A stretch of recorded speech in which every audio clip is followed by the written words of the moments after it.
कल्याणमधून आहे। कल्याण पूर्वे सराईत गुंडाची डाळवडा नाही म्हणून भाईगिरी पाहायला मिळाली। जामिनावर सुटून आल्यानंतर परिसरात दहशत निर्माण करण्यासाठी सराईत गुंड दिनेश लंके याच्या हॉटेल चालकाला मारहाण झाली आहे। प्रत्युत्तर दिल्यावर चक्क हत्यार दाखवत या दुकानदाराला हात जोडत पाया पडायला लावलाय आणि हा संपूर्ण प्रकार सीसीटीव्ही कॅमेऱ्यात कैद झालाय। कल्याण कोळसेवाडी पोलीस ठाण्यात या संदर्भात गुन्हा दाखल करत आरोपीचा शोध सुरू केलाय।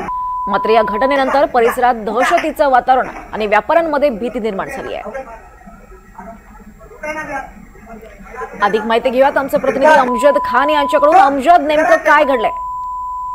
दीपाली, कल्याण पूर्वेतील कोळसेवाडी परिसर आहे आणि कोळसेवाडी परिसरात एका हॉटेलमध्ये एक सराईत गुंड आहे दिनेश लंके हा आला होता। त्यांनी हॉटेल चालकाला सांगितले की मला दाल वडा पाहिजे। हॉटेल चालकाने सांगितलं की दाल वडा नाही मिळणार।